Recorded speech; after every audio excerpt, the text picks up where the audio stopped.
Puji Tuhan, Bapak Ibu Saudara sekalian, selamat pagi semuanya. Nah, Bapak Ibu Saudara kekasih dalam Tuhan, kalau kita membaca di dalam kitab Daniel, kita akan menemukan ada beberapa pemuda, tentu selain Daniel ada Sadrak, Mesak, dan Abednego. Kita melihat bagaimana orang-orang muda yang dari Yehuda ini itu memiliki semacam ikatan perjanjian dengan Allah. Dan mereka benar-benar luar biasa mempertaruhkan segenap hidup bagi Tuhan, saudara. Itu tidak mudah, saudara, ketika mereka berada di negeri Babel atau di pembuangan saat itu. Sementara orang-orang lain, saudaraku, mereka menikmati makan minum sepuas-puasnya ketika raja memerintahkan supaya mereka diperkenan untuk boleh makan dari santapan raja di meja raja tersebut. Pemuda-pemuda ini benar-benar tidak mencemarkan diri terhadap makanan yang tidak halal, yang dianggap najis berdasarkan hukum Taurat. Jadi benar-benar mereka tidak mencemarkan diri, saudara. Hanya soal makanan padahal. Dan setelah ternyata beberapa waktu diadakanlah pengujian tubuh. Terbukti mereka benar-benar justru lebih sehat. Gemuk-gemuk dan perawakan mereka luar biasa, saudara. Tentu saudaraku, pada akhirnya raja menjadi terheran-heran. Nebukadnezar bahkan mengakui, dan termasuk Raja Darius, bahwa mereka ini memiliki roh yang lain menurut versi mereka, yang benar-benar berhikmat atas mereka, saudara. Tentu kita harus menyadari bahwa Allah yang disembah, Allah Sadrak, Mesak, dan Abednego, adalah Allah yang sama juga yang kita sembah hari ini. Allah juga orang Kristen yang dimana dia tidak berubah dulu, sekarang, sampai selama-lamanya. Tetapi mengapa kita tidak pernah menemukan keagungan atau keunggulan dari Allah yang dahsyat, Allah yang disembah oleh Sadrak, Mesak, dan Abednego ini? Tentu kita dapat menemukan yang paling pertama adalah karena kita tidak berani membuat semacam perjanjian atau komitmen. Padahal saudaraku, terbuka kesempatan bagi kita untuk bisa mendemonstrasikan kuasa Tuhan yang dahsyat. Karena Allah kita adalah Allah yang sama, Bapa Elohim Yahweh, yang kita percaya Allah Abraham, Ishak, dan Yakub, yang telah menyatakan diri melalui Putra Tunggal Tuhan kita Yesus Kristus. Allah tidak berubah, saudara.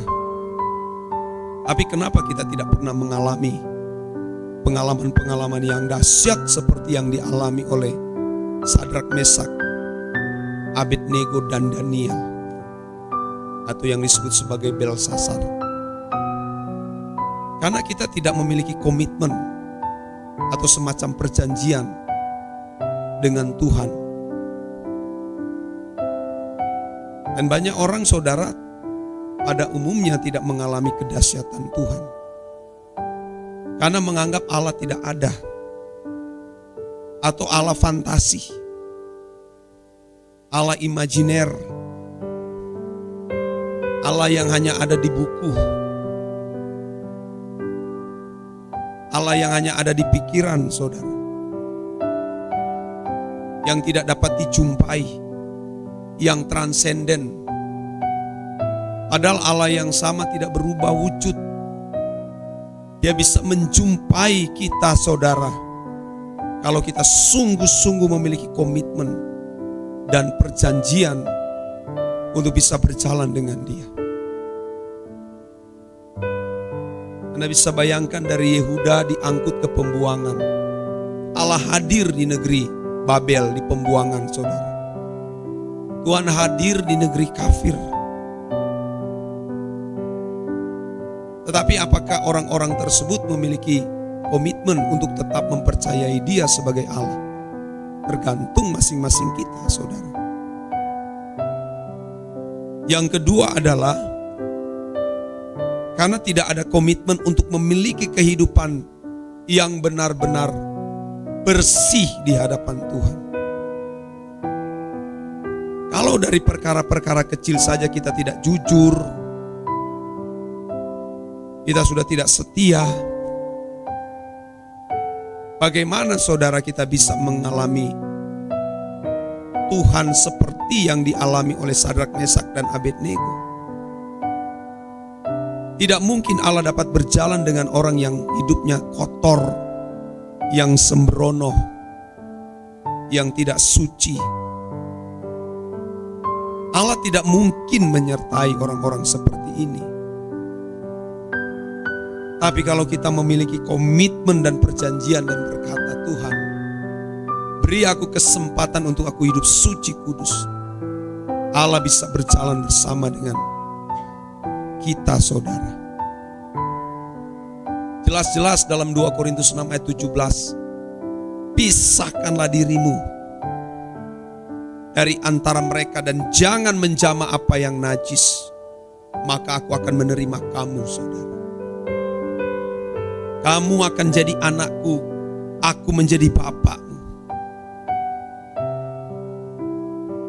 Luar biasa, saudara.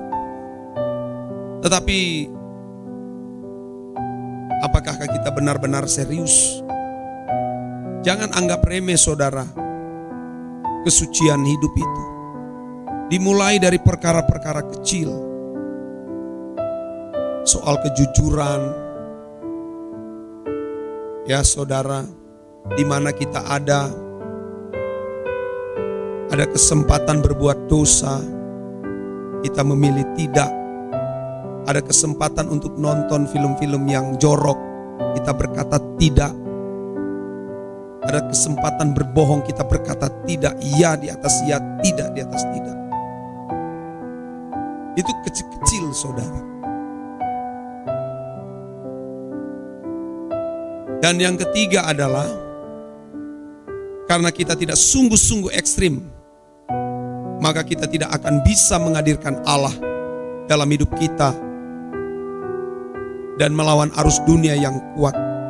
Kita tidak ekstrim, saudara. Sebagian besar terbawa arus oleh percintaan dunia. Padahal Tuhan sudah mengatakan kamu tidak dapat mengabdi kepada dua tuan, baik kepada Mamon maupun kepada Tuhan. Cinta kita tidak boleh terbagi. Hati kita harus sepenuhnya untuk Tuhan. Harus benar-benar ekstrim dengan Tuhan.